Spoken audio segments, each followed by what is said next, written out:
Estas proteínas o estas proenzimas, como ya lo mencionaron, requieren ser activadas por proteasas. Y en el proceso de activación se van a generar dos fragmentos. La mayoría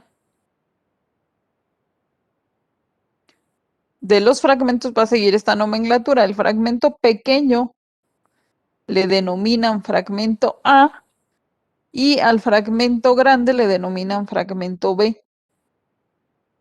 Prácticamente todos los compuestos de la vía del complemento van a seguir esa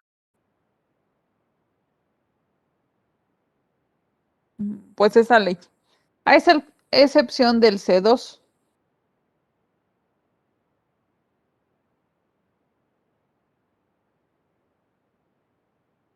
Esa está invertida la nomenclatura y el fragmento más grande es el A y el fragmento pequeño es el B. Entonces, déjenme. Bueno, no se crean antes.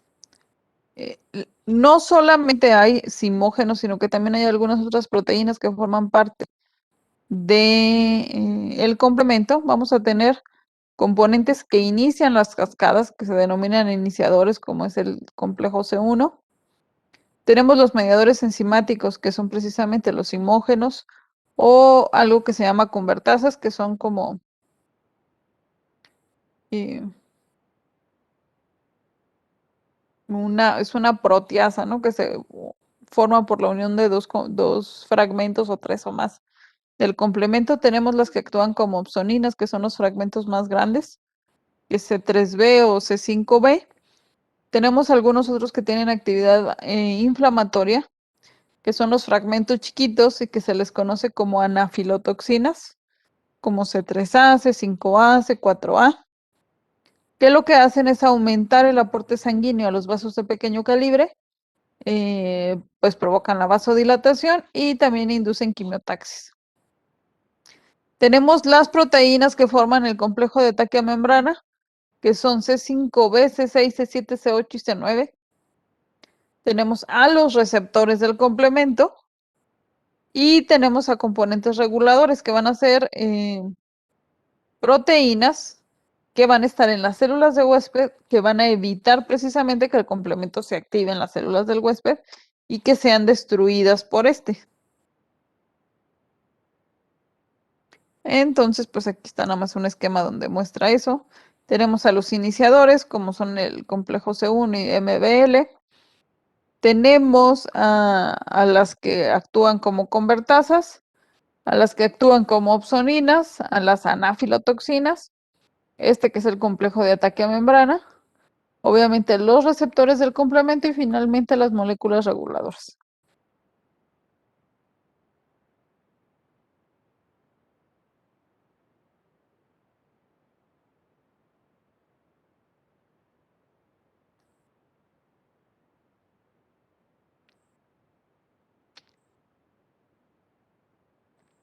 Ahora, podemos dividir a las moléculas o a los componentes del complemento dependiendo de la vía en la que participen. El complemento se puede iniciar por tres vías: la vía clásica, la vía de las lectinas y la vía alternativa. Lo que es la vía clásica pertenece a la inmunidad adquirida, pero lo que es la vía de las lectinas y la vía alternativa, esa pertenecen a la inmunidad innata. Y los componentes tanto de la vía clásica como de la vía alternativa les ponen la C y 1, 2, 3, 4, 5, 6 y así sucesivamente.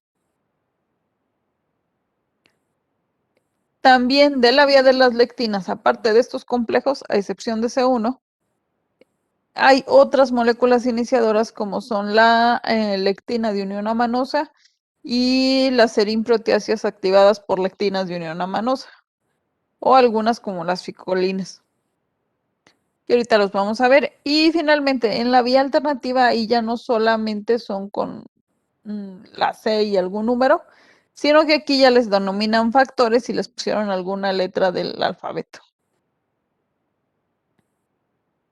Estos son los que forman la vía común, C5, C6, C7, C8 y C9. Y estas son algunas de las moléculas que actúan como reguladores de la activación del complemento Recuerden, esto es para evitar la lisis de las células propias.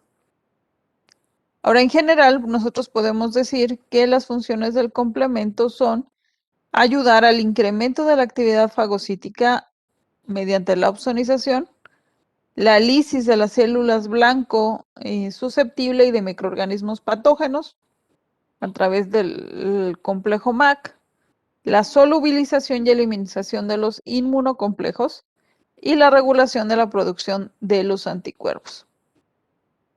Algo importante con el complemento es que este se activa y una vez resuelto el problema debe de autolimitarse sin producir daño al huésped. O al menos eso es lo que debiese de suceder. Es lo que les mencionaba, son simógenos que requieren actividad enzimática por ser improteasas, entonces los dividen en dos fragmentos. El fragmento B, que es el grande, y el fragmento A, que es el pequeño. Y luego estos se pueden unir a otros y tener efecto de convertasas. Entonces vamos a empezar a ver la vía clásica, que es la primera que se describe, y vamos a iniciar con su activación. Para su activación requerimos un complejo que se denomina complejo C1, que está formado por una unidad central, que es esta que está aquí, que se denomina C1Q, y el collar de serimproteasas están conformados por dos segmentos C1R y dos segmentos C1S. Todo esto forma el complejo de iniciación de la vía clásica. Esta molécula se une a anticuerpos para poderse activar. Por eso forma parte de los mecanismos humorales de la inmunidad adquirida. Ahora, para que se pueda activar el complemento requiere que esta molécula se una a dos fracciones constantes de la cadena de la inmunoglobulina en dos sitios diferentes. Por eso solamente existen dos isotipos de inmunoglobulina capaces de activar el complemento, que son IgG e IgM. La mejor de todas es IgM por el tamaño. Este es un IgM. La IgM está en forma de un pentámero. Entonces, si necesita dos sitios para unirse al complemento, pues es mucho más fácil. En cambio, la IgG, que es esta que se ve acá, no. La IgG es un monómero, por lo tanto necesita unirse a dos IgGs. Lo que va a activar la vía clásica del complemento es la conformación o la unión de C1 a inmunocomplejos. El anticuerpo tiene que estar unido a antígenos de membrana. Obviamente, pues de la membrana del patógeno. Entonces tengo aquí, en este caso están ejemplificando IgGs. Llega C1 y se une en dos puntos a las IgGs. Y entonces sí, lo que va a hacer es que se va a activar este collarcito que está aquí de serimproteasas, que son la C1R y la C1S. Una vez que se activa el collar de serimproteasas, entonces va a tener actividad de serimproteasa, actividad proteolítica, y va a llamar al siguiente compuesto de la vía, que es C4. Llega a C4, lo divide en dos, el C4A se va y el C4B va y se une a la membrana. Luego rápidamente llega a C2, se disocia también. El segmento C2A, recuerden que aquí la nomenclatura está cambiada, se une a C4B en la membrana y el C2B se va. Y esta va a formar un complejo enzimático que se denomina la convertasa del C3 de la vía clásica. Está formada por un segmento C4B y un segmento C2A. Acuérdense que aquí está mal. Esta convertasa tiene actividad proteolítica, que va a hacer activar enzimáticamente C3. Llega a C3, lo separa en dos, y el C3B se va a unir a la membrana del patógeno y va a actuar como una opsonina, ¿no? Mucho C3B. hasta que finalmente alguna partícula o alguna molécula se va a unir a la C3 convertasa y va a formar la convertasa del C5 de la vía clásica, que está formada por un segmento C4b, un segmento C2a y un segmento C3b. Esta es la convertasa del C5. Y lo que hace pues es activar C5. Lo va a dividir en dos, en C5a y en C5b. Y aquí está, entonces tenemos los inmunocomplejos.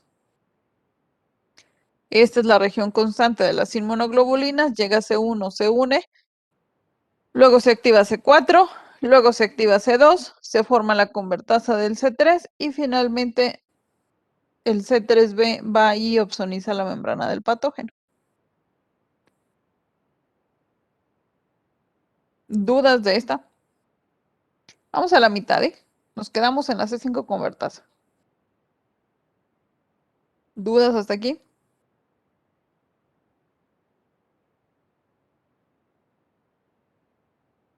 2. Hay dos C1R y dos C1S.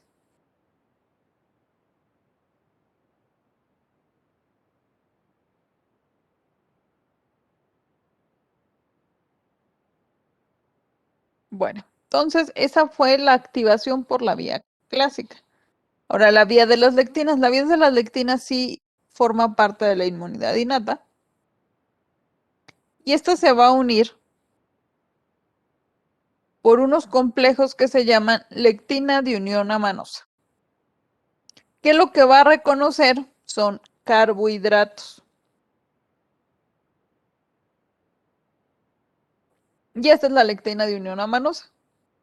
También hay algunas otras como ficocolinas que pudiesen llegar a iniciar la vía de las lectinas, pero si ustedes se fijan, la estructura molecular es muy similar.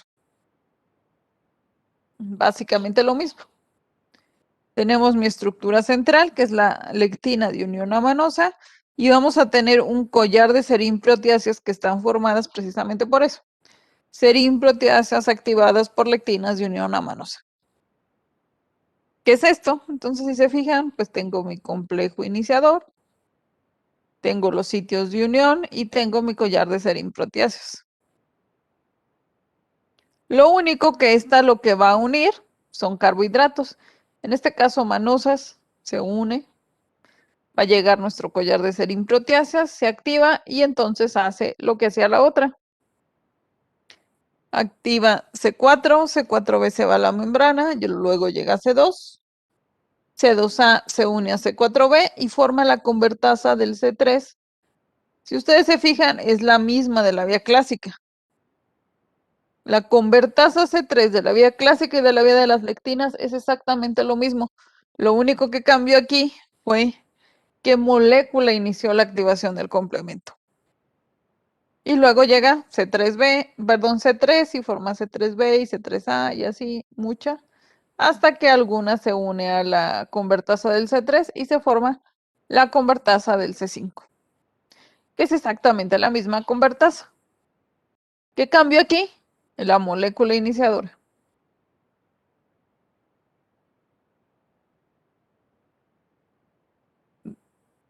¿Dudas?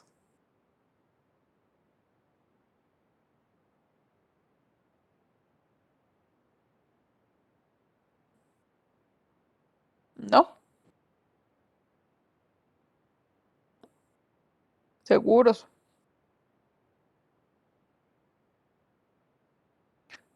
Voy a venir acá porque la siguiente vía ya no fue tan igual. Lo que es la vía de la alternativa, esa se puede activar por varios mecanismos. Vamos a ver ahorita del que más se sabe, que es la vía ralenti, pero también se puede activar por properdina o por otras proteasas, no necesariamente proteasas que forman parte de la vía del complemento. Entonces, ¿qué va a pasar en este proceso de activación?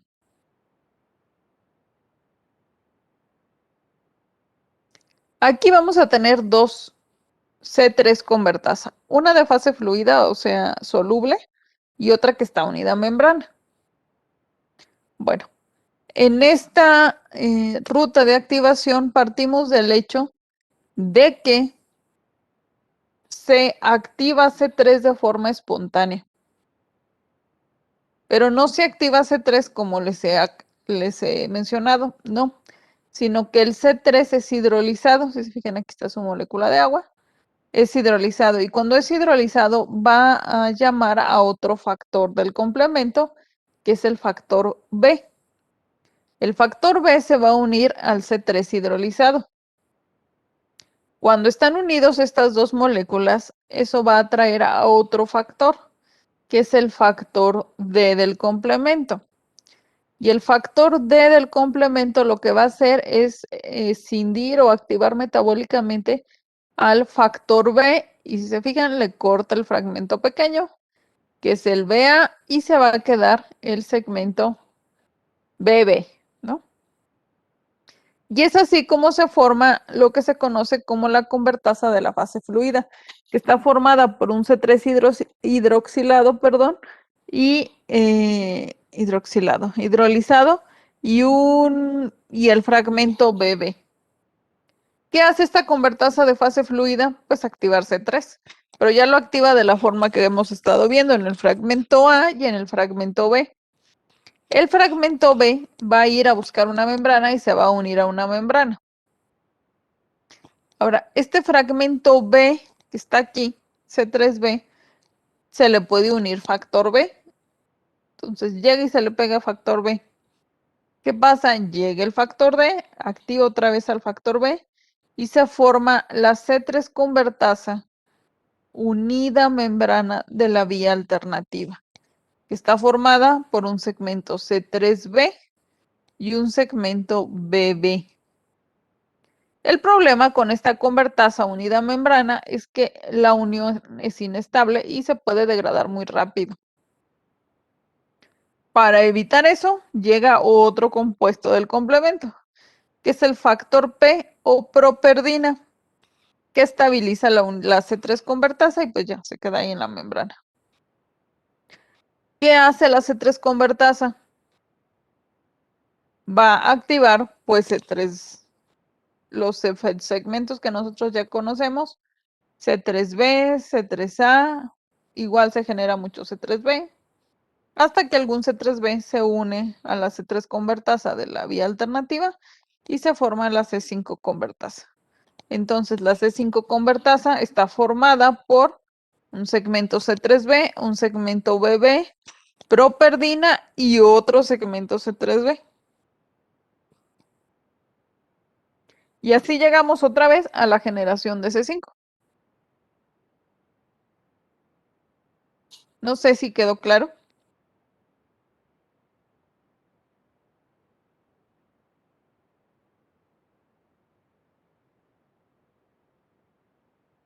¿Sí?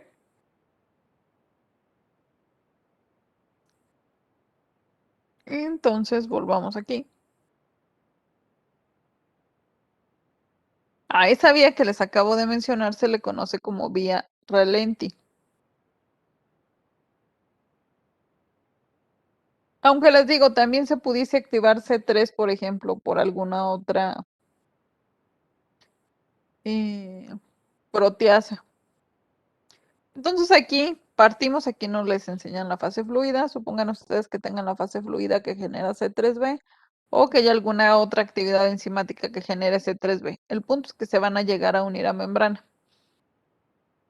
Y luego va a llegar el factor B, se une, llega el factor D, lo activa y se forma, bueno, ahí está la convertasa de C3 de la vía alternativa, pero recuerden que esto es muy lábil, entonces llega la properdina y estabiliza la unión.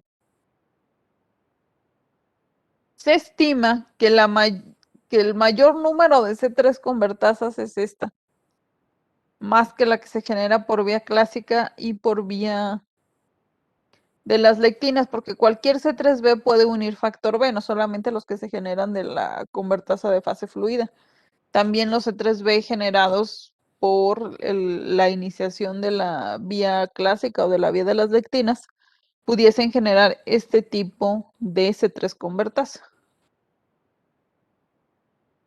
Y luego, ¿qué hacen? Pues activan C3, mucho C3, mucho C3, y se forma luego la convertasa de C5 de la vía alternativa. Dos segmentos C3B, un segmento BB, y recuerden, properdina.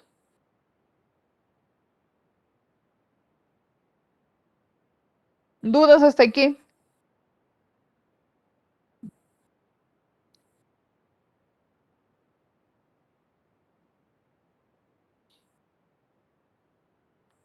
Y ahora tenemos lo que se denomina vía común o también vía lítica, que es a partir de C5. Entonces, C5 lo que va a hacer, bueno, tengo mis convertasas de C5. ¿Qué van a hacer las convertasas? Pues activar proteolíticamente a C5. La van a dividir en dos. El segmento C5A es una anafilotoxina, se va a ir a causar inflamación, pero el segmento C5B se va a unir a las membranas. Ahora, la unión que hace con la membrana es muy, muy débil.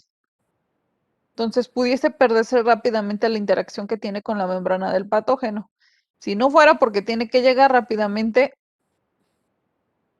C6 para fijar la unión a la membrana y luego llega C7.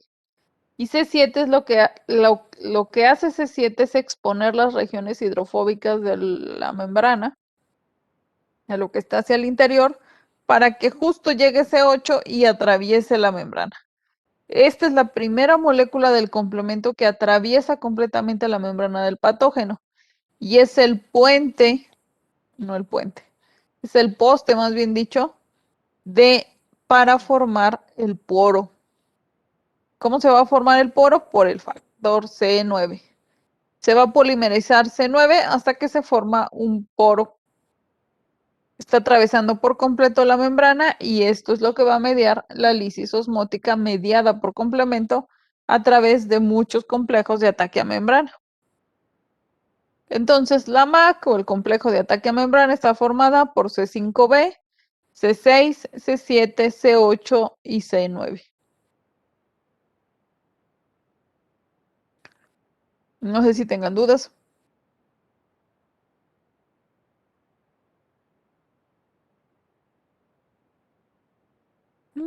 Son aproximadamente entre 10 a 19 moléculas de C9 para formar el porito del AMAC. Y aquí está. Tengo la convertasa del C5, se activa C5, se une a C6, C7, luego llega a C8, entra en la membrana y finalmente se forma el polímero de C9 y pues ya se forma el poro. Ahora, el complemento se puede activar al mismo tiempo pues, por todas las vías. No es exclusiva solamente de que haya una, ¿no? Y lo que les decía de las convertasas, por ejemplo, cualquier C3b puede generar la convertasa de la vía alternativa.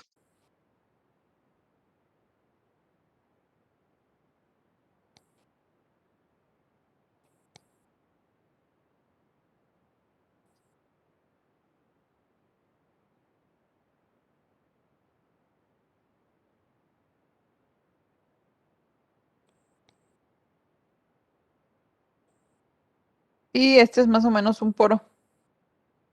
¿Dónde está? Miren, de 70 a 100 Armstrong. Estos son el polímero de C9 y aquí se alcanzan a ver los poritos. Y esto provoca pues la lisis osmótica de la bacteria o de una célula en dado caso de que esto fuese a parar en una célula.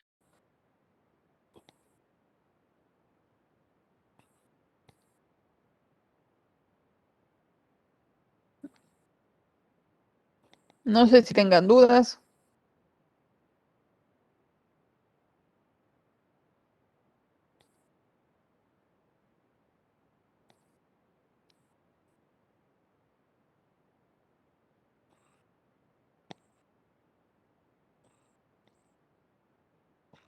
Bueno, aquí están las principales actividades o funciones del complemento. En la defensa de la inmunidad innata para provocar la lisis de las membranas bacterianas y celulares, pues con el complejo de MAC que acabamos de ver. los procesos de opsonización y también a través de las anafilotoxinas se induce inflamación y quimiotaxis. Luego, pues también participa ahí en fenómenos o ayudándonos a la inmunidad adquirida, sobre todo, pues ya vimos que se activa con la vía clásica, ¿no? Es uno de los mecanismos que tiene la inmunidad adquirida para destruir a los microorganismos. También va a aumentar la respuesta de los anticuerpos, puede mejorar la memoria inmunológica porque hay una mejor interacción entre los antígenos y las células presentadoras. Va a aumentar la presentación antigénica tan solo por la opsonización y se ha visto que pudiese tener algunos efectos en los linfos T. Y finalmente, ya en la fase de resolución de la inflamación, nos ayuda a la eliminación de los inmunocomplejos, también a eliminar células apoptóticas porque también los puede opsonizar y se ha visto que también puede inducir la expresión de linfocitos T reguladores. Entonces, esto es, por ejemplo, lo que hacen las anafilotoxinas. Este es su receptor. Se unen C3A, C5A y actúan en las células de la inmunidad innata. En los fagocitos pueden inducir quimiotaxis, degranulación, incrementar la fagocitosis, producción de citocinas. Y como opsoninas, entonces a una bacteria se le pueden unir o pegar muchas moléculas, muchas proteínas para las cuales el macrófago tiene receptores. Y si el macrófago tiene receptores, pues le va a ser mucho más fácil reconocer a esa bacteria. Se pueden unir fragmentos de complemento. Puede unir también los complejos iniciadores. Obviamente puede reconocer anticuerpos. Más aparte los PAM, pues ya son muchos puntos que puede reconocer el macrófago para poder fagocitar.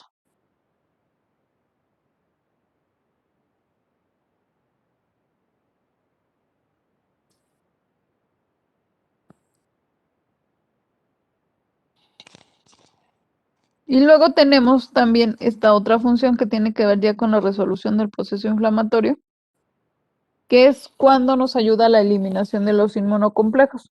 Los inmunocomplejos son redes de interacción de antígeno-anticuerpo de forma soluble. ¿Sí? No están unidos a tejidos, no están unidos a membranas, nada. Están en el suero. Entonces, estos a veces logran grandes conglomerados. Entonces, lo que pasa es que el segmento C3b se puede unir a la fracción constante de la inmunoglobulina y se pega. Y cuando se pega, el eritrocito tiene receptor. Entonces se une a estos complejos del complemento el eritrocito y se va, ¿no? Por la circulación. Y recuerden que el eritrocito tiene que pasar por el vaso a algún punto o por el hígado. Y ahí hay un sistema de sinusoides y también células que forman parte del sistema retículo endotelial. Entonces, cuando va pasando el eritrocito por ahí, con los inmunocomplejos pegados, los detecta el macrófago y se los arranca. Y ya el eritrocito se va y el macrófago se encarga de procesar los inmunocomplejos para que sean eliminados.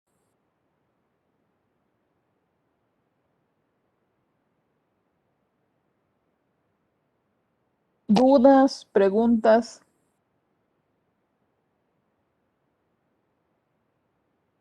¿No? Yo, doctora, Ajá. leí que también el sistema de complementos aumentaba la liberación de histamina, pero bueno, ¿es importante aquí o no es como que tan relevante? Porque decía que era, o sea, directamente en los mastocitos, recreando una respuesta alérgica y la liberación de las histaminas mediaban las defensas, pero bueno, no sé si o lo comprendí mal. No, sí puede activar mastocitos. De hecho, hay una respuesta. Los síntomas de las alergias los ocasionan los mastocitos. Entonces, cuando se llega a activar por complemento, simula una alergia aunque no esté mediada por IgE. De hecho, hay una enfermedad ahí hereditaria que tiene que ver con un déficit de complemento, en donde eh, pues hay activación mastocitaria por esto. Pero sí la causa, porque causa degranulación de los mastocitos y con esto liberación de histamina.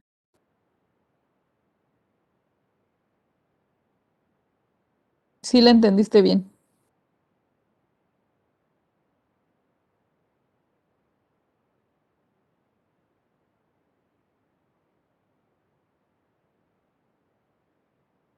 ¿Alguna otra duda?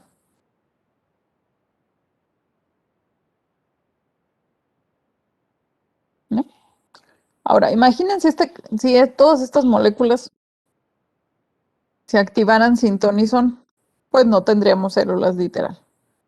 Entonces, nuestras células desarrollaron un mecanismo para regular la activación del complemento y evitar ser lisadas por él. Como consecuencia de eso, pues nosotros tenemos varias proteínas reguladoras. Tenemos, por ejemplo, proteínas que intervienen en la iniciación de la cascada. Por ejemplo, tenemos inhibidor del C1. Lo que hace el inhibidor del C1 es que separa el collar de serín-proteasas de C1 y si no tiene el collar de serín-proteasas, pues no tiene actividad proteolítica. Y ya, no se activó. Lo mismo puede hacer con las de unión a manosa, pues también se puede liberar el collarcito de serín-proteasas y pues ya no tiene actividad. Hay otros que afectan la formación o incrementan la degradación de la C3 convertasa. Por ejemplo, el DAF, que es el factor acelerador de la degradación, o también se le conoce como CD55, que lo que hace es acelerar la disociación de la C3 convertasa, o sea que se separe rápidamente tanto de la vía alternativa como de la vía clásica. Es parejo. Y luego tenemos el CR1, que nos puede ayudar a bloquear la formación o acelera también la disociación del AC3 convertasa. Hay algunos otros, por ejemplo, el factor H y el factor I, que forman parte de la vía alternativa. Estos bloquean la formación o aceleran la degradación, pero de la convertasa de la vía alternativa. Igual que el factor I. Hay algunos otros, por ejemplo, que intervienen con la formación ya del complejo de ataque a membrana, como son la proteína S o vitronectina y la protectina, o CD59. Estos ya evitan que se forme el poste de unión donde se va a polimerizar el LAMAC o impiden que se una la MAC a la membrana. Y están las carboxipeptidasas que inactivan a las anafilotoxinas. Entonces, se fijan como que en cada punto o de los puntos más importantes, pues tengo alguna proteína que evita la activación. Entonces, tengo las que inactivan los iniciadores, los que aceleran la degradación de la C3 convertasa, los que tienen actividad de cofactor. Esto es lo que hacen, por ejemplo, el factor I es degradar C3b o C4b. Entonces los hace fragmentos más chiquitos. Y como los hace fragmentos más chiquitos, pues ya no tienen actividad ni de opson. Bueno, de opsonina sí, pero ya no se pueden unir para formar, por ejemplo, la C5 convertasa. Están los que inhiben la lisis porque impiden que se forme la MAC o que se una la MAC a las membranas. Y finalmente los que provocan la degradación de las anafilotoxinas. ¿Alguna pregunta?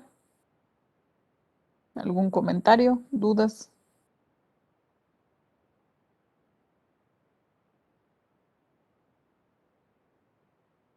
¿No?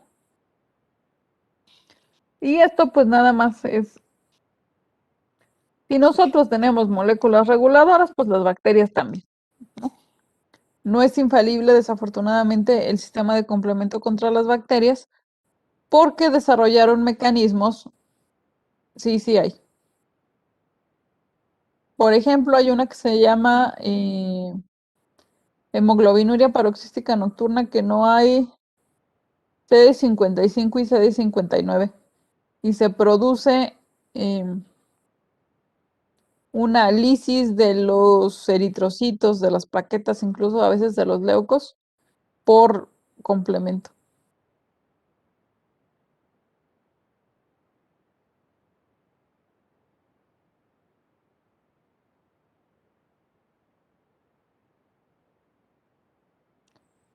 Bueno, les mencionaba, también las bacterias tienen sus propios mecanismos de evasión. No por tanto todos sus procesos de evolución tan buenos que tienen.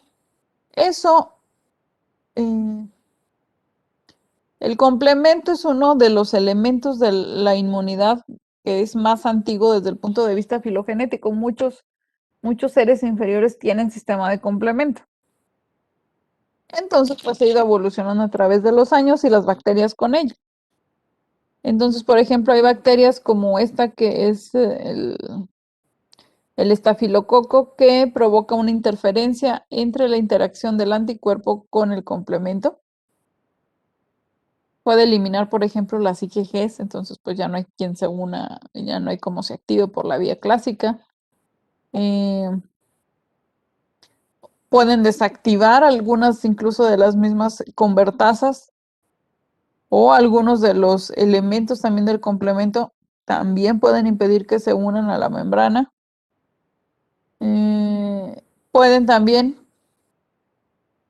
destruir algún componente del complemento mediante actividad de proteasa, por ejemplo, las pseudomonas o los estreptococos. Y hay algunas otras que imitan prácticamente el tipo de proteínas que nosotros tenemos para evitar o evadir al complemento, a pesar de todas las formas que tiene de activarse. No sé si tengan alguna duda, pregunta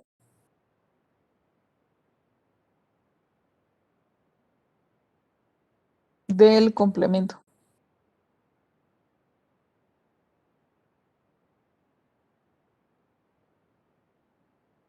¿No? ¿Sí les quedó claro y bien?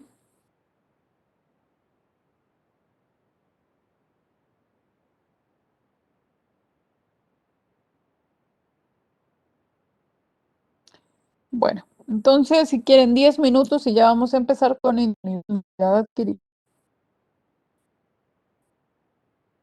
Si no tiene ninguna otra duda. Entonces, 10 minutos, chicos.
Seguimos.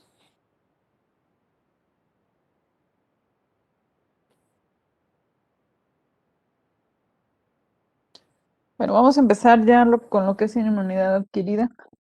Pero antes vamos a ver las características de un antígeno. Si ustedes se acuerdan, yo les di una definición de antígeno. ¿Cuál era?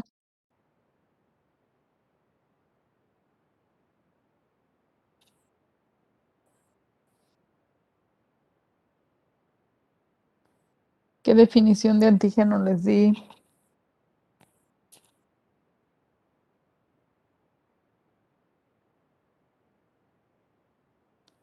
¿Cuál? Bueno, es cualquier sustancia que sea reconocida de manera específica por los linfocitos o anticuerpos. Efectivamente, eso es un antígeno. No propiamente tiene que ser ajeno porque puede ser capaz de reconocer alguna molécula propia, pero sí es cualquier sustancia que es reconocida de forma específica. ¿Ok? Bueno, ahora, los antígenos tienen dos propiedades básicas, que es la antigenicidad y la inmunogenicidad. La antigenicidad se debe básicamente a esa definición. O sea, la propiedad que tiene la sustancia de reaccionar o de ser reconocida por el sistema inmunológico. Esa es la antigenicidad. Sin embargo, la inmunogenicidad es lo que hace que se induzca una respuesta inmunológica. O sea que no todos los antígenos tienen la capacidad de generar una respuesta inmunológica. Los antígenos pueden ser reconocidos, pero si no cumplen ciertas características, no pueden, pues, desencadenar una respuesta por parte del sistema. A las pequeñas moléculas que son incapaces de inducir una respuesta, se les conoce con el nombre de aptenos. Sí son reconocidos, o sea, el receptor de los linfocitos sí lo reconoce, pero no es suficiente como para generar una respuesta por parte de él. Para que este apteno pueda volverse inmunógeno, se le añade una proteína que prácticamente siempre es del huésped, por ejemplo la albúmina, que lo vuelve inmunógeno. A esa proteína o a esa sustancia o esa molécula que se une, se le conoce con el nombre de adyuvante. Muchas de las vacunas tienen adyuvantes para potenciar la inmunogenicidad, precisamente para potenciar la respuesta inmunológica. ¿Sí quedó claro?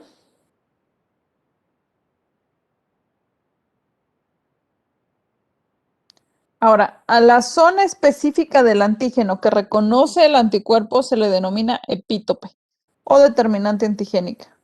Ustedes tienen una molécula de un antígeno, lo que ustedes quieran, ¿no? El 100%, pero no el 100% de la molécula es reconocida por el linfocito. Solamente una pequeña parte. A esa pequeña parte se le denomina epítope o determinante antigénica. Un antígeno puede tener varios epítopes. Ahora, la inmunogenicidad tiene varias características también, que son estas tres: inmunopotencia, inmunodominancia y valencia. La inmunopotencia se refiere a la capacidad de la zona determinante de antígeno para inducir la formación de anticuerpos. O sea, ¿qué tan bueno es el epítope para que se generen anticuerpos? Y por ejemplo, la inmunodominancia es el grado en que interviene cada epítope en la unión con el anticuerpo específico. Ok, por ejemplo, si tuviera 3 epítopes, como que ¿cuál es el más importante? Eso es a lo que se refiere con inmunodominancia. Y finalmente la valencia es eso, que un antígeno puede tener varios epítopes. 2, 3, 4, 5, 6. Ah, miren, aquí está lo que les mencionaba del adyuvante. ¿Sí quedaron claras estas características?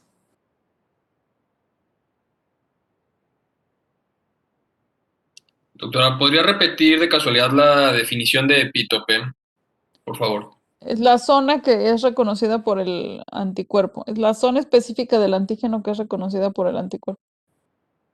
Ah, ok, gracias. Es epítope o determinante antigénica.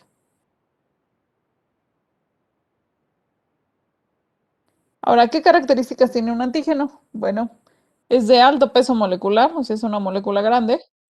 Tiene que ser susceptible de ser fagocitado, o sea, lo tienen que poder fagocitar porque recuerden que se necesita presentar. Y si no es fagocitado, pues no es presentado. Y entre más compleja sea la estructura, mucho mejor, o sea, que tenga estructura primaria, secundaria, terciaria, ya saben, eso de bioquímica.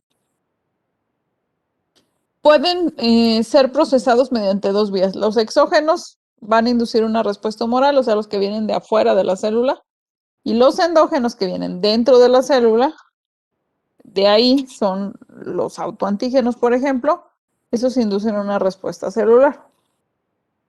Ahora existen ciertas condiciones que van a potenciar o que van a mejorar la antigenicidad de una molécula.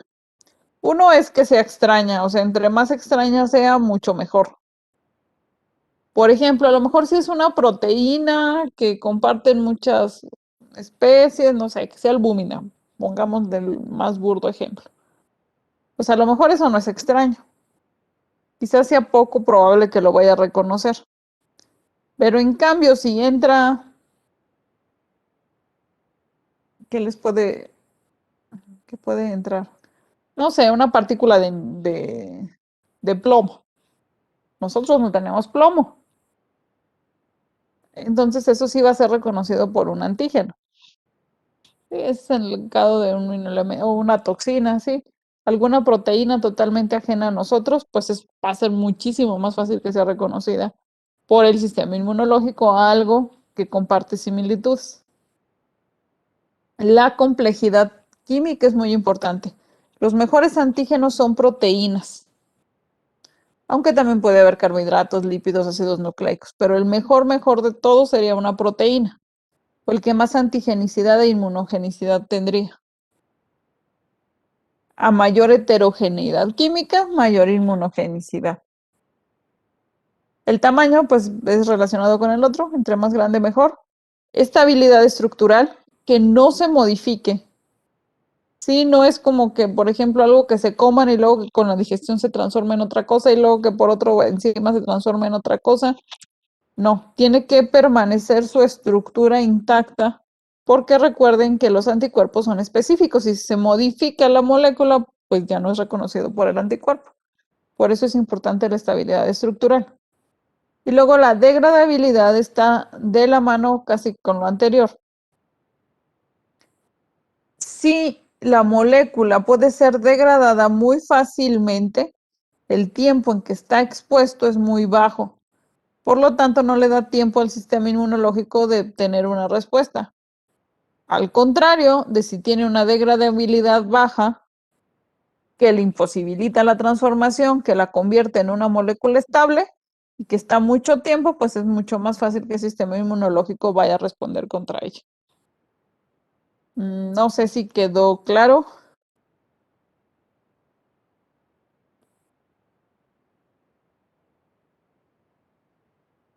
¿Sí? Bueno. Y otra cosa también importante con la respuesta inmunológica es la concentración del antígeno. Debe de entrar en condiciones óptimas para poder generar una respuesta. Una baja concentración ocasionaría o podría ocasionar, perdón, que se induzca una tolerancia en lugar de una respuesta. Lo que sucede en los tratamientos, por ejemplo, de las personas alérgicas que les dan las famosas vacunas, lo que son dosis muy bajas del antígeno a lo que son alérgicos. Entonces, a la larga se induce una tolerancia. O la otra, cuando sucede una concentración elevada o muy elevada en mucho tiempo, sucede algo que se conoce con el nombre de parálisis inmunológica. Como que se van a gastar todas las células que son sensibles a ese antígeno y luego ya no van a ser capaces de sintetizar anticuerpos y ya no va a haber una respuesta inmunológica. Por tan altas concentraciones en tan poco tiempo.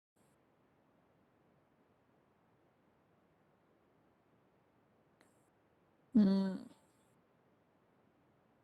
¿Sí o tienen alguna duda?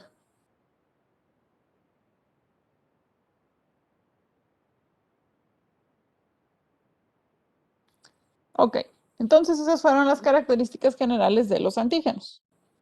Todo eso para poder entrar a la inmunidad adquirida.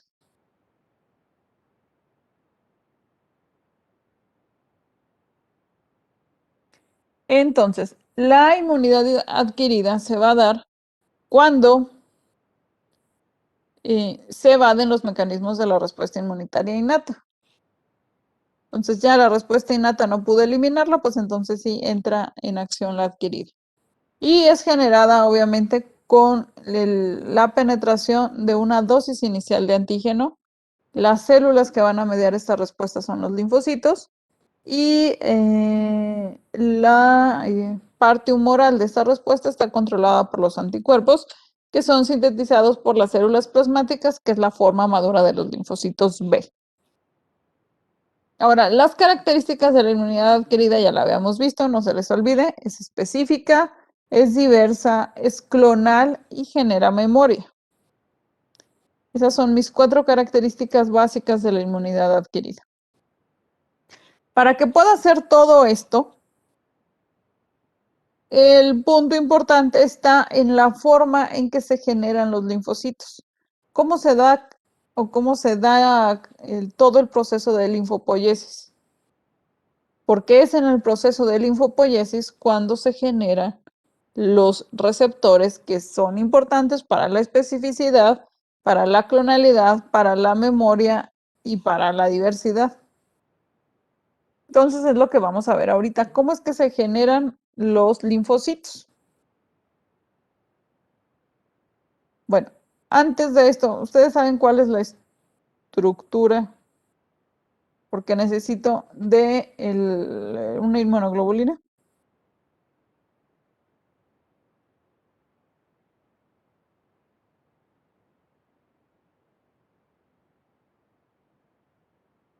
¿Leyeron algo?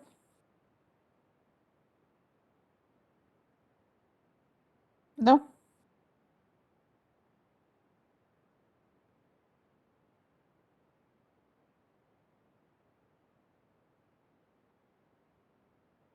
¿Ven? ¿Ven? ¿Qué leyeron de inmunidad adquirida?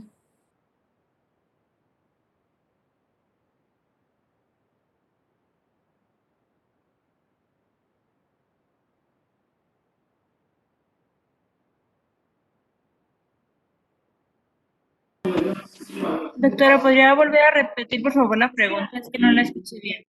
¿Qué leyeron de inmunidad adquirida?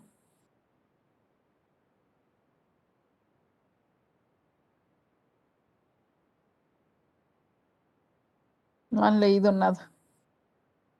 Están ponerse a leer. Están leer. Vamos a ver ahorita la estructura de los anticuerpos y del receptor de los linfos T, porque si no, no me van a entender cómo es que se generan los linfos. Entonces, los anticuerpos son o inmunoglobulinas. Nosotros los tenemos de dos formas. Una forma unida a membrana, que es el receptor del linfocito B o BCR. Y una forma soluble, que son los anticuerpos. Es lo mismo, nada más que el receptor pues, está pegado a la membrana del linfocito y los anticuerpos son secretados por la célula plasmática. Entonces, se llaman inmunoglobulinas, ya habíamos quedado, ustedes recuerdan que son muchas proteínas por el tipo de dominio que tienen.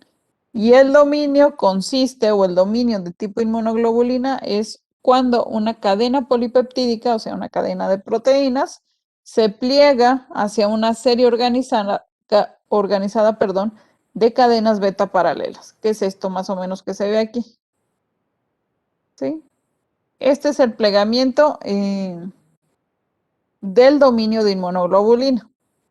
Y se estabilizan por puentes de disulfuro. Y aquí están más o menos cómo están las cadenas, ¿no? Que es una cadena plegada.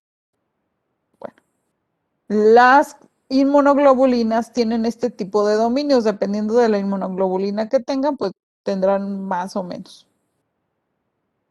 Cada dominio de inmunoglobulina, o sea, cada cadena beta plegada, tiene aproximadamente 110 aminoácidos.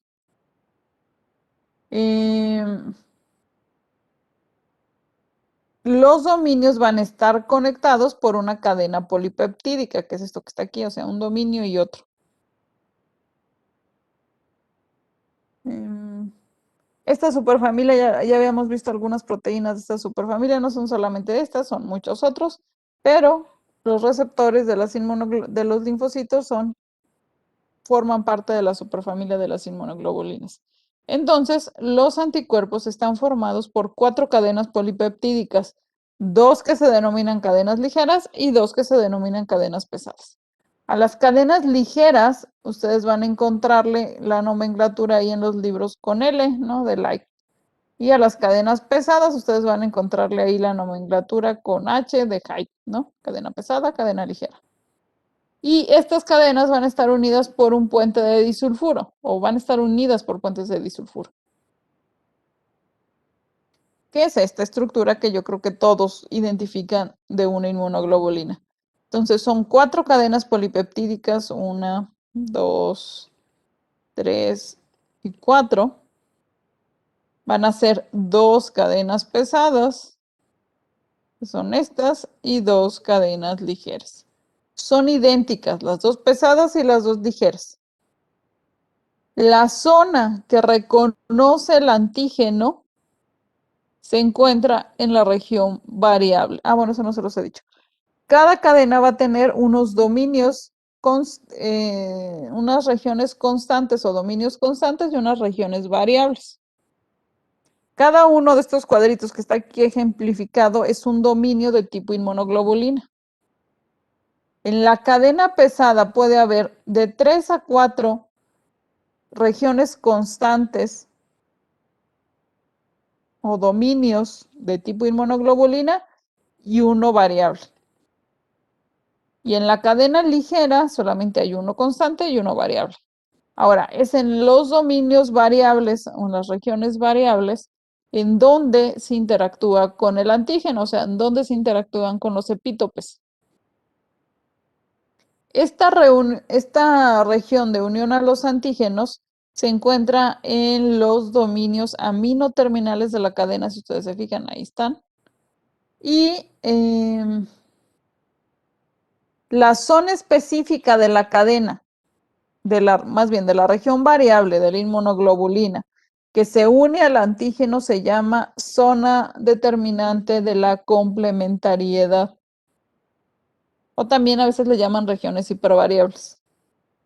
Son zonas que todavía tienen más variación y es exactamente el sitio donde interactúa con el epítope. El resto de la cadena pesada, esto que está aquí, determina el isotipo de la inmunoglobulina, o sea, qué tipo de inmunoglobulina va a ser. Si es IgM, si es IgD, si es IgA, si es IgE. Me falta una, IgG, creo. Sí, tengo 5 tipos de inmunoglobulinas o 5 tipos de anticuerpos. Y si ustedes también se fijan aquí en esta inmunoglobulina, están unidas las cadenas pesadas y las cadenas ligeras por puentes de disulfuro y también las cadenas pesadas entre sí están unidos por puentes de disulfuro. ¿Vamos bien? ¿No tienen alguna duda?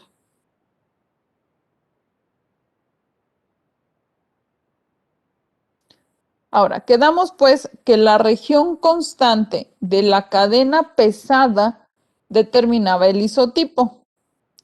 Y el isotipo o las secuencias de estas regiones constantes de mi cadena pesada tienen estos 5 patrones.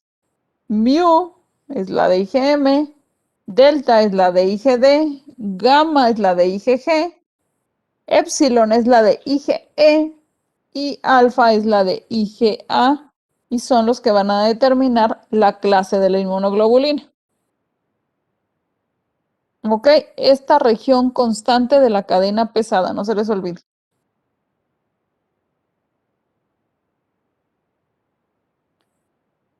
Ahora, lo que es el primer dominio constante de la cadena pesada y el dominio variable de la cadena pesada son los sitios donde también se van a unir los antígenos. Más bien, específicamente el de la región variable, pero el C1 me sirve como para darle movilidad a la inmunoglobulina y se una mejor. ¿Ok? Se dice que se extiende la unión al antígeno gracias a este segmento C1. Ese es de la cadena pesada, que es la más grande. ¿Dudas de la cadena pesada? ¿Sí quedó claro? ¿Sí? Entonces tiene de 3 a 4 dominios constantes y tiene solamente un dominio variable, donde vamos a tener estas regiones que son las zonas o regiones determinantes de la complementariedad. Recuerden, ahí se van a unir los epítopes. Ahora, mi cadena mi cadena ligera, que es esta, solamente tiene un dominio constante y una región variable. Igual, la región variable también tiene determinantes de complementariedad. Ahora, la región constante me va a dar el isotipo de cadena ligera. De cadena ligera solamente tengo dos isotipos, que son kappa y lambda. Hay un poquito más de kappa que de lambda, pero solamente va a haber estas dos. Ah, miren, ahí está, ¿no? Regiones determinantes de la complementariedad. Es el sitio exacto donde se une el epítope. Ahora, algo importante con las inmunoglobulinas es que ya les dije dónde se unía el antígeno, pero en la región constante de la cadena pesada, esto que está aquí, esto, es lo que interactúa con los receptores celulares. Esta es la región que reconocen todos los receptores de la inmunoglobulina, por lo tanto es la que está mediando la función de las inmunoglobulinas. Hay un receptor para IgG, otro para IgM, otro para IgE, otro para IgA, para IgD no hay. ¿Ok? Esos son los 4 receptores. Puede haber, por ejemplo, varios de IgG. Pero esto permite que sí podamos tener solamente un tipo de receptor para IgG independientemente de la especificidad que tenga la inmunoglobulina. Ahora, cuando se empezaron a hacer estudios para tratar de ver cómo eran estos anticuerpos y demás, los empezaron a someter a diferentes enzimas y eso provocó rupturas de la inmunoglobulina. Entonces, una de las más sonadas es la papaína, o la primera que se intentó, y dividió a la inmunoglobulina en 3 segmentos. 2 segmentos Fab que contenían las regiones variables, por lo tanto, contienen los sitios donde se une el antígeno, y una fracción FC, no por región constante, sino porque se cristalizaba. Entonces, es FC de cristalizable. Esta región es la que interactúa con los receptores. Por ejemplo, se usaron otras enzimas como son la pepsina, que esta lo que hace es separarlo en 2 segmentos. Un segmento Fab que se queda unido, ustedes se fijan, mantiene los enlaces disulfuro o la región bisagra que también se llama, y los fragmentos de la fracción constante. Y este que es el mercaptoetanol, que este sí divide las 4 cadenas polipeptídicas. Eso sirve para hacer estudios y lo van a encontrar mencionado en muchos lugares, ¿no? Que los segmentos Fab o la fracción FC, pues ya saben a qué se refieren y por qué se refieren a eso.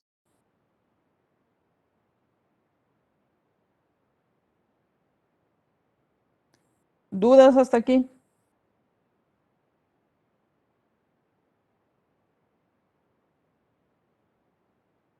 ¿No? Bueno, estos son los diferentes isotipos que tengo de inmunoglobulina. Vamos a empezar. IgA. Ya quedamos que su región constante de la cadena pesada es la alfa. Aquí hay 2 isotipos todavía más o 2 subtipos de cadena IgA, el 1 y el 2. La concentración sérica es de 3.5 miligramos por mililitro. Se encuentra sobre todo en mucosas.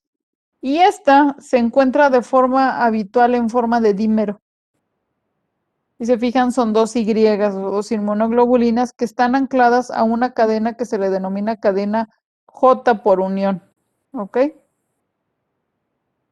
Y vamos a ver cuántos dominios constantes tiene esta inmunoglobulina. 1, 2, 3. Tiene 3 regiones constantes de la cadena pesada. Y luego tenemos la inmunoglobulina D. La inmunoglobulina D no tiene isotipos. Prácticamente no hay forma secretada de inmunoglobulina D. Únicamente se encuentra unida a membrana de los linfocitos naive, los vírgenes, los que se están saliendo apenas. Y también tiene solamente 3 regiones constantes. La inmunoglobulina E, la cadena ya vimos, epsilon, hay muy poquita, 0.05 miligramos por mililitro. Este está en forma de monómero, pero veamos esto. Tiene 1, 2, 3, 4. Tiene 4 dominios constantes en la cadena pesada. Se fijan, este es un poquito más grande que esta como monómero. Tiene un dominio constante adicional. Y esa ayuda en la defensa contra parásitos, contra el mintos, en fenómenos de hipersensibilidad inmediata. Y luego tenemos la IgG. La IgG se considera la inmunoglobulina de memoria, ¿ok? Si ustedes están buscando anticuerpos para ver si les quedó, no sé si se les ocurre buscar anticuerpos de la vacuna del sarampión, pues buscan IgGs. Esto es lo que queda de memoria. Ya saben que es la gamma. Tengo 4 isotipos de IgG. En algunos padecimientos habrá que buscar los isotipos. Hay inmunodeficiencias donde hay déficit de uno de los isotipos de IgG. Se les conoce así, IgG1, IgG2, IgG3, IgG4, ¿no? La concentración sérica es de la más abundante, 13.5 miligramos por mililitro.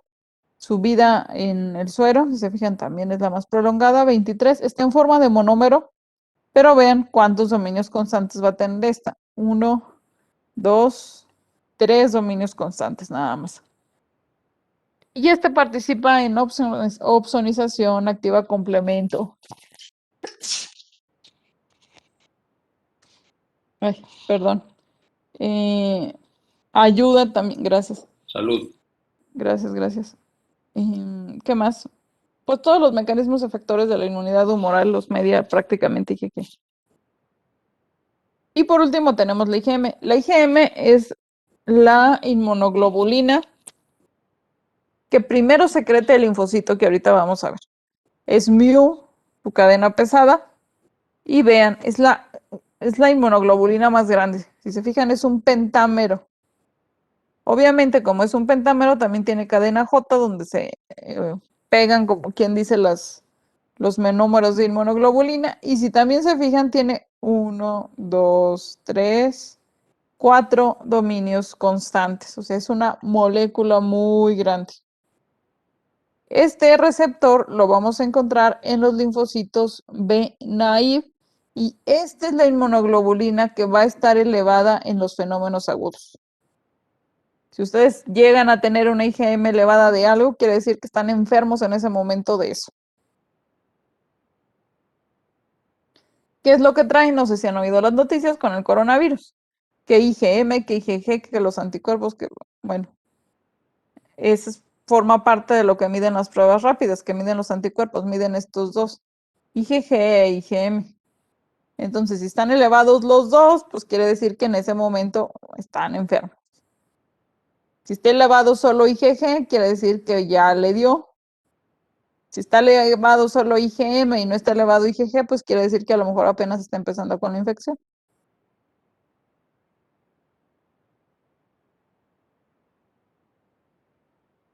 ¿Dudas?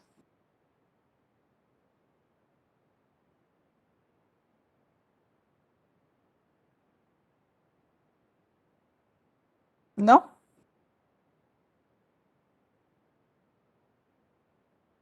Bueno, ese es la inmunoglobulina. Y yo ya les había mencionado, vamos a tener una forma soluble, que es como tal los anticuerpos, y una forma unida a membrana, que es el receptor de las inmunoglobulinas. Luego volveremos a ver el receptor, eso nada más para que ustedes sepan cuál es el receptor y sepan de lo que estoy hablando. El otro receptor linfocitario es el TCR, que es el linfocito T. Este no hay forma soluble, únicamente lo vamos a encontrar unido a la membrana de los linfocitos. Y este linfocito tiene este receptor reconoce antígenos unidos al complejo mayor de histocompatibilidad. Es un heterodímero que está formado por dos cadenas y tenemos dos tipos de receptores de los linfocitos T. Tenemos este que es el más frecuente, o el más abundante, que es el alfa-beta. Está formado solamente por dos cadenas, una cadena alfa y una cadena beta. Pero tengo otra variante que es la gamma-delta, pero hay muy poquitos linfocitos que tienen ese receptor. Y ese sobre todo lo vamos a encontrar en mucosas. Reconocen antígenos peptídicos, pero también no peptídicos, o sea, no clásicos. Pueden reconocer lípidos y glucolípidos. Unidos a moléculas del complejo mayor de histocompatibilidad, pero no clásicas. También tienen dominios de tipo inmunoglobulina, forman parte de la familia de las inmunoglobulinas. Tienen dos dominios de inmunoglobulinas cada una de las cadenas, las alfa y las beta, y están unidos por un puente de disulfuro. Cada dominio variable, igual vamos a tener regiones variables y regiones constantes.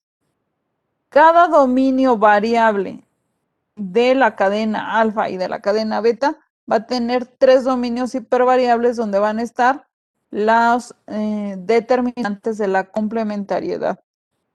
La estructura pues tiene equivalencias con mi receptor del B. No es exactamente igual, pero tiene equivalencias.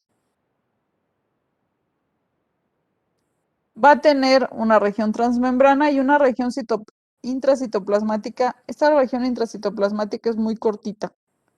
Y luego vamos a ver qué implicaciones tiene eso. Si ustedes se fijan también aquí está, si ustedes recuerdan, yo les dije que el CD3 es lo que marcaba los linfos T. Todos los linfos T van a tener CD3 y aquí está unido precisamente a su TCR. Y además van a tener o un CD4 o un CD8, que si se fijan también tienen dominios de inmunoglobulina. No sé si tengan dudas, ya que sepan más o menos cómo son los receptores.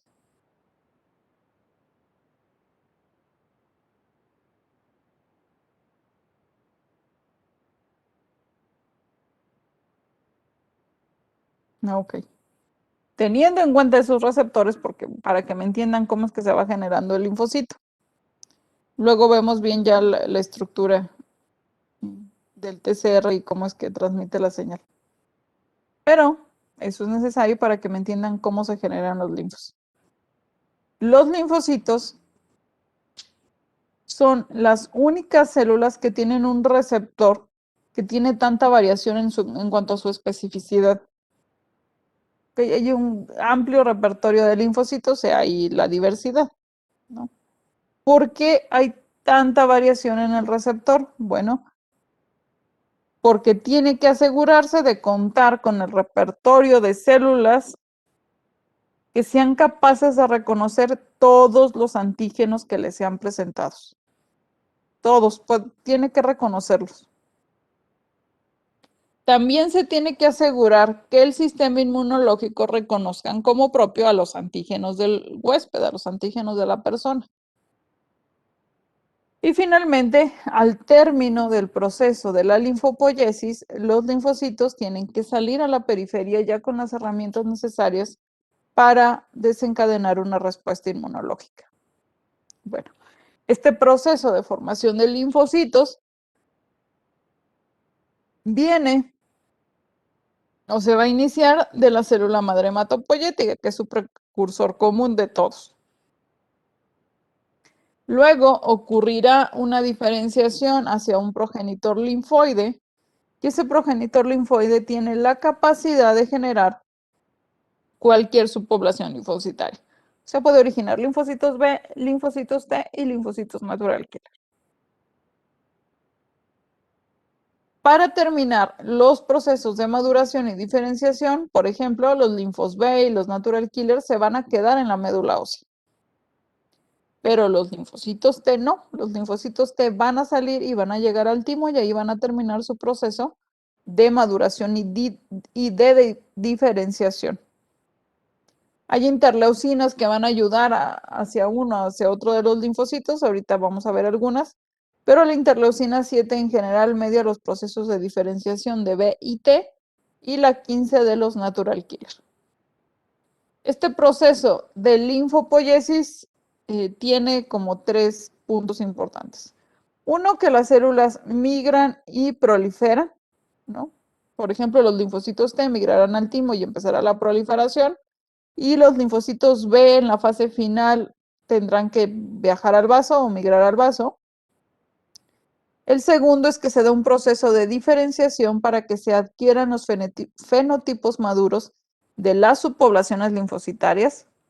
Y finalmente, también se tienen que seleccionar los repertorios de los receptores, o sea, ¿qué van a reconocer los receptores?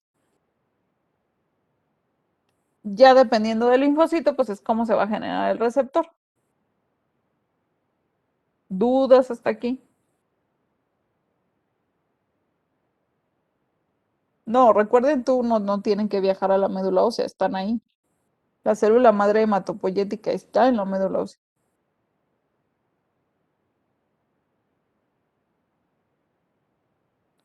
En la médula ósea está la célula madre hematopoyética, se genera el progenitor linfoide y empieza la maduración a los linfos B.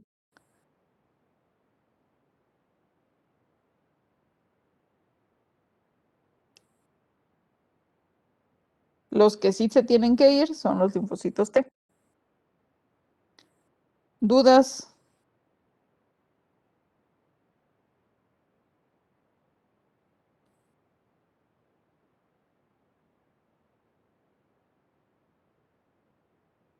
Ahora, vamos a ver cómo se va a desarrollar el linfocito B, que es como un poquito más fácil. De forma inicial, los linfocitos, o en la hematopoiesis, en la embriogénesis, comienza la producción de linfocitos en el hígado fetal, más o menos entre la 8ª y la 9ª semana.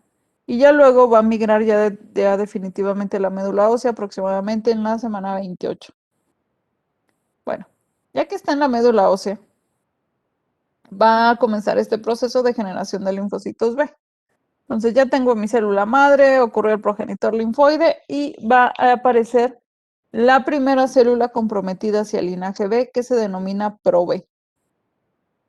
Esta célula ProB va a iniciar, bueno, antes, el desarrollo del linfocito y la diferenciación de los linfocitos está directamente relacionada con el montaje de su receptor.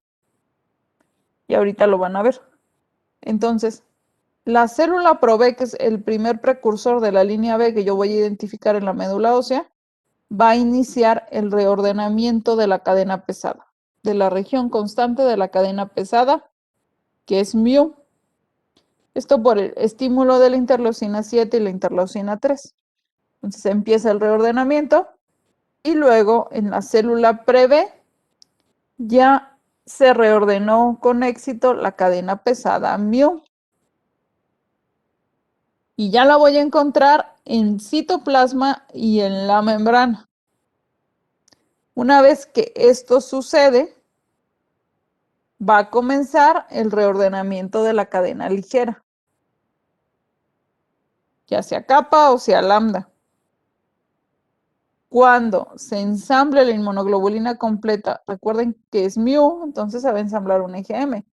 Una vez que esté reordenada la cadena ligera, entonces voy a entrar a la etapa del linfocito B inmaduro, que es cuando yo ya tengo IgM expresada en la membrana del linfocito. Finalmente, cuando el linfocito también expresa IgD, entonces podemos decir que el linfocito B ya es un linfocito maduro. ustedes se fijan, está directamente relacionado con el ensamblaje del receptor. El primer isotipo de inmunoglobulina que sintetiza o secreta un linfocito B es IgM y luego IgD. Siempre cualquier linfocito B va a hacer eso. IgM y luego IgD. Cuando está IgD en membrana quiere decir que ya es un linfocito B maduro. Esta generación, más bien, o este proceso de maduración, va a ayudarnos a crear un gran repertorio de receptores de B.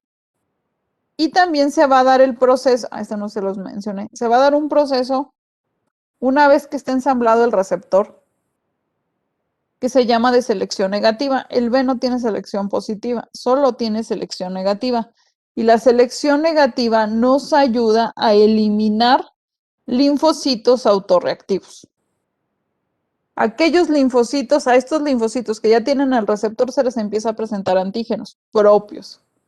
Aquellos que responden con una afinidad muy incrementada, esos linfocitos son eliminados, ya sea por apoptosis, que eso se le llama de lesión clonal, o por anergia, que es cuando se vuelven no funcionales, ¿sí? O sea, las inactivan y ya. Algo importante con el BCR, que es el receptor del linfocito B, es que no está restringido al complejo mayor de histocompatibilidad. Esto quiere decir que el receptor del linfocito B, o sea, el linfocito B puede reconocer antígenos sin necesidad de que nadie se los presente. Solo puede entrar un antígeno, ir pasando por ahí el B y reconocerlo.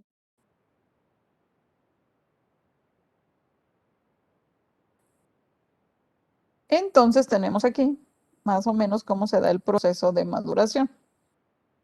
Vamos a tener a nuestro progenitor linfoide, no ocurrió esta diferenciación, y va a aparecer la primera célula comprometida al linaje B, que es la célula ProB. Esta célula ProB va a iniciar el reordenamiento de la cadena pesada de la inmunoglobulina, que es mu, recuerden, siempre es mu. Cuando termina el reordenamiento de la cadena pesada y se reordena de forma exitosa la cadena pesada, vamos al siguiente estadio, que es el pre-B. El estadio pre-B, esa cadena pesada mu que se reordenó de forma exitosa, todos esos linfocitos que lograron hacer eso, va a ocurrir una expansión clonal. ¿Sí? Se van a empezar a dividir esos linfocitos para generar muchos linfocitos que ya reordenaron de forma exitosa la cadena pesada mu, o la región constante de la cadena pesada. Y entonces empiezan la recombinación de la cadena ligera.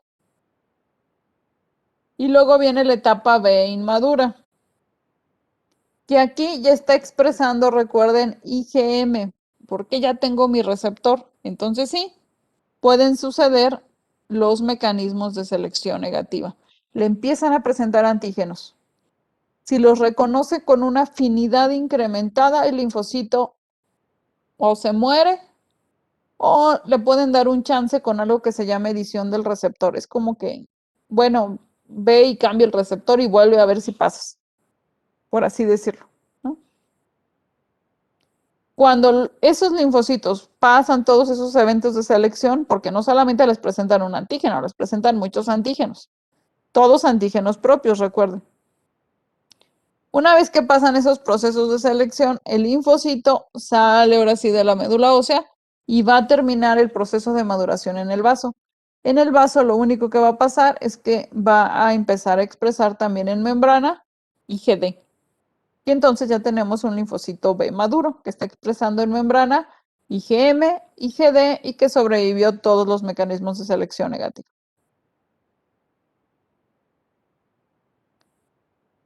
No sé si tengan alguna duda.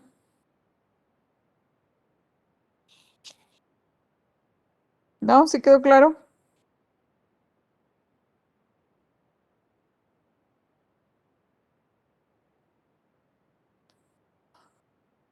Espero que sí haya quedado claro o nomás no me entendieron nada.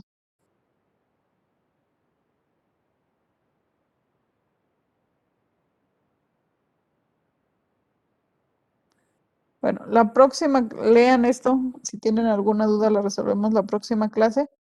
Y ya vamos a empezar a ver, pero ahora la ontogenia del té, para que la lean. Les paso lista y terminamos, ¿eh? Alba Horta